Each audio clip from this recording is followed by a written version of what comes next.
से जितेंद्र सोनी की report, cameraman Sunil Sharma के साथ। आज आर्य समाज बाहरी रिंग रोड विकासपुरी में एक मीटिंग हुई। 13 अगस्त 2023 प्रातः 9:30 बजे वैध प्रचार मंडल पश्चिमी दिल्ली द्वारा भव्य तिरंगा यात्रा निकाली जाएगी।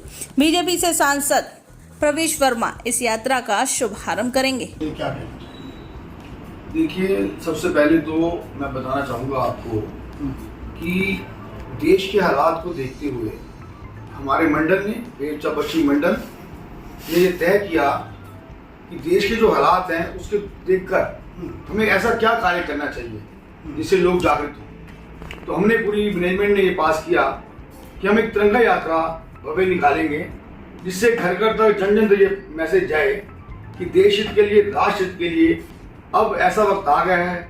हम सभी को इकट्ठे होकर, मिलजुल कर, अपने भेदभाव मिटाते हुए, जातिवाद मिटाते हुए एक साथ चलना होगा। उसी के अनुरूप सर्वप्रथम आर्य समाज बाहरी रिंग रोड, जहां से शोभा यात्रा, भव्य शोभा यात्रा का प्रारंभ होगा, इसके अंदर हमारा सौभाग्य है, हमारे बीच में माननीय सांसद प्रवेश वर्मा जी एवं सुरेंद्र आर्य जी, जो जेबीएम ग्रुप के मैनेजमेंट डायरेक्टर चेयरमैन हैं, जो अपने आप में एक ऐसे ऐतिहासिक उद्योगपति हैं जिनका नाम पूरे विश्व के अंदर है, वो मुख्य अतिथि ग्रुप में हमारे बीच में पधारेंगे। हरी झंडी वो दिखाकर हमारी इस शोभा यात्रा को प्रस्थान करेंगे। इस शोभा यात्रा का शुभारंभ विकासपुरी डी ब्लॉक आर्य समाज, विकासपुरी बाहरी रिंग रोड आर्य समाज से प्रारंभ होगा। यह शोभा यात्रा यहां से निकलते हुए विकासपुरी डी ब्लॉक आर्य समाज के सामने से, उसके बाद धोली प्याऊ से होते हुए आर्य समाज मंदिर जनकपुरी ए ब्लॉक से होते हुए डाबरी मोड़, ये रूट पूरा बता रहा हूं मैं आपको।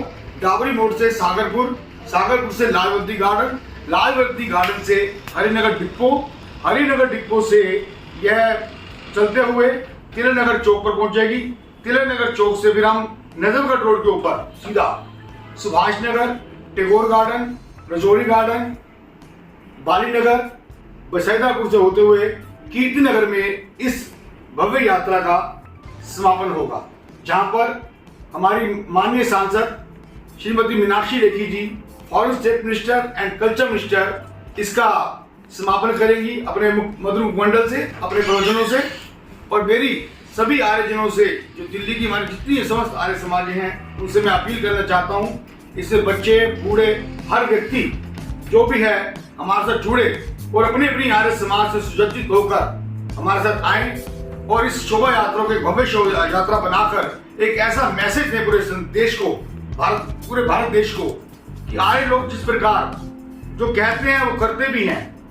और एक पंक्तिबद्ध रूप में मैं प्रार्थना करूंगा सभी से, जो 200 बाइक्स हमारी हैं या और कारें हैं, इनको सुसज्जित करें, इन पर झंडे लगाएं, सभी को साथ लेकर हम चलेंगे और एक ऐसा हम दिखाएं इस देश को कि हम आर्य, कहीं भी हमने इधर उधर बिखरना नहीं है, पंक्तिबद्ध रूप में चलना है, साथ में किसी ट्रैफिक को बाधित नहीं करना। जो ट्रैफिक बसेस, कारें, जो प्राइवेट व्हीकल हैं, उनको अपने साथ बिल्कुल अपने पैरेलल ही चलने देना है, ताकि अच्छा मैसेज जाए कि अगर शोभा यात्रा निकल रही है तो किसी को रुकावट नहीं होगी। इतनी बड़ी शोभा।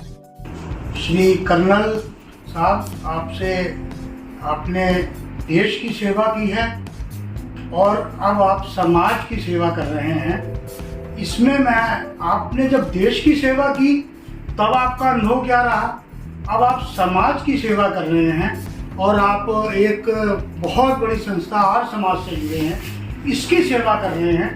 आपको दोनों सेवाओं में के बारे में पूछूंगा, तब आपको सेवा करने में, सब देश की सेवा करने में अनुभव आपका क्या रहा और अब आप समाज की सेवा के लिए उतरे हैं, आपका अब अनुभव क्या है? नमस्कार, मैं रमेश मदान, आर्मी से रिटायर हुआ 30 साल बाद। उसके बाद 25 साल मैंने समाज की सेवा की है। दोनों का एक्सपीरियंस अपना अपना है। देश की सेवा का कोई पैरेलल नहीं। जब आप देश की सेवा में रत होते हैं, उसमें आपकी भावनाएं, आपका जो मनोबल है बहुत ऊपर होता है।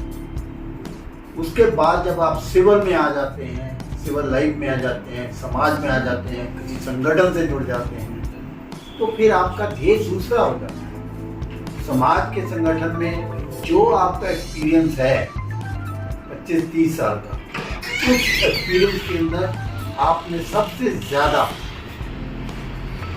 जो अपना आर्मी का एक्सपीरियंस है उसको जोड़ा है। कैसे जोड़ा है? हमारे यहाँ पे डिसिप्लिन है।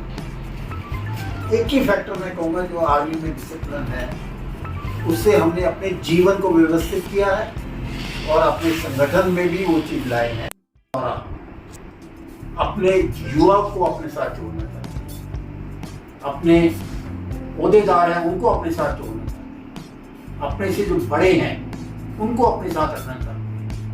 इसका मकसद यही है कि हम सब मिलके चलें, एक नई ऊर्जा पैदा हो। ऊर्जा कैसे पैदा हो, ये कठिन प्रश्न है। मेरे को ऐसा लग रहा है जो आज मैंने अपने राकेश जी के साथ और भाई त्यागी जी के साथ जो मैंने समय बिताया, सारा दिन हम लोग इकट्ठे थे, प्लानिंग कर रहे थे, एक एक बिंदु के ऊपर हम देख रहे थे, ये कैसे होगा, वो कैसे होगा, आगे कौन होगा, पीछे कौन होगा। देखो, एक प्लानिंग स्टेज को हमने कंप्लीट कर लिया है, ऑलमोस्ट कंप्लीट कर लिया है। दूसरा हम चाह रहे हैं कि इसका दूर दूर तक प्रचार हो।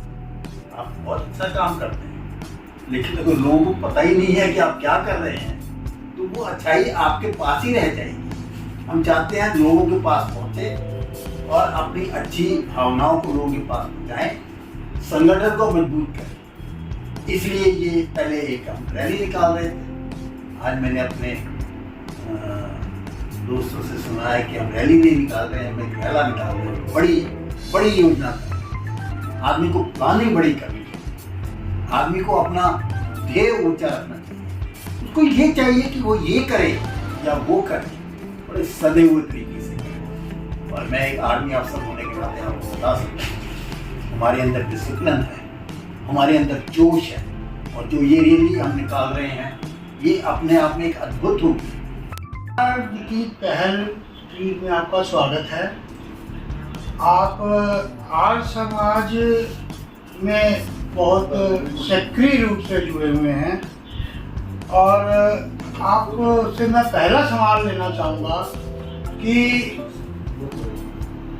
आज जिस तरह से प्रदूषण फैलता जा रहा है, आर्य समाज का इसमें योगदान क्या है?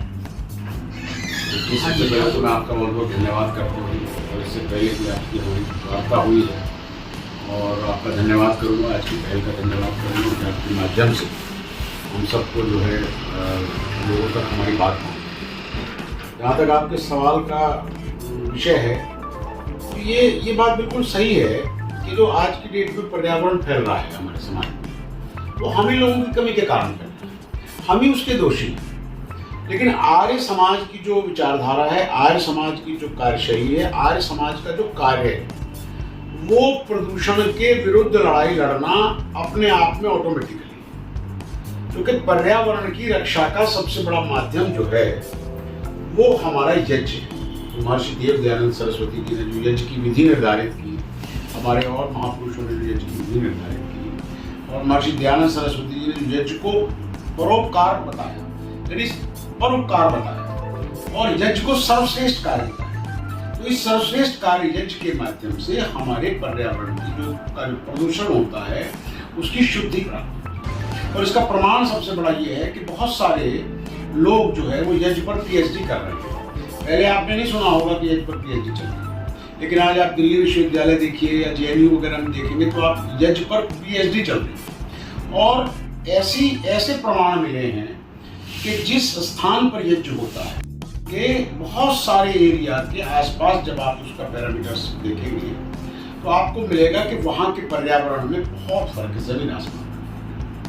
और प्राचीन काल में तो जो किंवदंतियाँ हैं, हमारी बहुत सारी कथाओं में कहा गया है कि जब बारिश नहीं होती थी, सूखा पड़ जाता था, उस समय लोग यज्ञ करते थे और यज्ञ के बाद बारिश होती थी। तो इस तरीके से जो प्रदूषण है उसको सुधार करने के लिए ये जो यज्ञ है हमारा, ये सर्वश्रेष्ठ इसका उपाय है। पूर्ण किया और तब जाकर के उस समय वो खुशहाली आती थी और इस तरह के कार्य संपन्न होते थे, बारिश होती थी, धन धान्य से भरपूर था। बीच में महाभारत के बाद, काल के बाद हमारे इस यज्ञ में और जो हमारी ये याज्ञिक परंपरा थी इसमें कमी आई और उसके बाद जब महर्षि देव दयानंद सरस्वती जी का पदार्पण हुआ, उन्होंने इस यज्ञ विधि को और वेदों के पुनरुत्थान के लिए जो कार्य प्रारंभ किया और जो यज्ञ विधि को स्थापित किया, इन सारे कार्यों के बाद आर्य समाज का गठन किया। और आर्य समाज की स्थापना करने से पहले उन्होंने ये कहा था, महर्षि देव दयानंद सरस्वती जी ने, कि भाई आप अगर इसको निभा सकते हो तो आर्य समाज का गठन कर लो, अन्यथा सब गड़बड़ झाला हो जाएगा, अगर नहीं कर सकते हो तो बंद कर दो। तो इस तरीके से महर्षि देव दयानंद सरस्वती जी का बनाया हुआ ये पौधा आज हमारे उन पुरोधाओं के द्वारा एक वट वृक्ष के रूप में आ गया है और आज विश्व कल्याण के लिए, असुरी शक्तियों के संहार के लिए, आज हिंदुत्व के लिए जितना बड़ा परोपकार का कार्य आज समाज कर रहा है, मैं निश्चित तौर पर समझ सकता हूँ कि शायद इससे बड़ा कार्य और नहीं हो रहा है।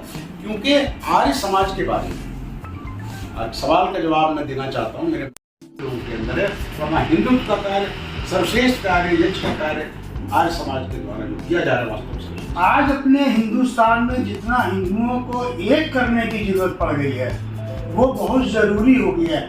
आर्य समाज इसमें अपना क्या योगदान निभा रही है या और क्या योगदान निभाना चाहिए? देखिए साहब, आर्य समाज के बारे में जैसा मैंने पहले से भी कहा कि आज वर्तमान में हालात जो हैं जिस तरह के भी हैं वो बताने के सब समझ रहे हैं। आज किस तरीके से हमारे अखंड भारत को, हमारे भारत को जो एकमात्र हिंदू राष्ट्र है, एकमात्र हिंदू राष्ट्र है, इसमें हिंदुओं की संख्या बहुमत में है। इसके अलावा पूरे विश्व पटल पर आप देख लीजिए कितने ईसाई कंट्रीज हैं, कितने और सारे धर्म को मानने वाले लोग हैं, मुस्लिम कंट्रीज आप देख लीजिए कितने सारे हैं, लेकिन अकेले भारत में जो है वो हिंदुत्व की शाखा एक है जहाँ हिंदुत्व का पौधा जो है प्रस्फुटित होता है और पूरे विश्व में इसका संदेश जाता है। निश्चित तौर पर इस हिंदुत्व की जो विरासत है इसको आज नष्ट भ्रष्ट करने के लिए कोई पंथ, कोई संप्रदाय बिल्कुल नहीं है। ये सनातन वैदिक धर्म का मूल स्वरूप है जो कहीं विलुप्त हो गया था, जिसको आज पुनरुत्थान करने की आवश्यकता है। और आर्य समाज ही वो क्रांतिकारी संगठन है जो अपने सत्य के आधार पर झूठ और पाखंड का विरोध करते हुए इस समाज के अंदर, इस देश के अंदर, इस राष्ट्र के अंदर एक नए युग का निर्माण करना है। बहुत बहुत धन्यवाद आज की पहल की तरफ से त्यागी जी आपका। आज की पहल एडिटर जितेंद्र सोनी, कैमरामैन सुनील शर्मा के साथ क्या कहते हैं आज की पहल की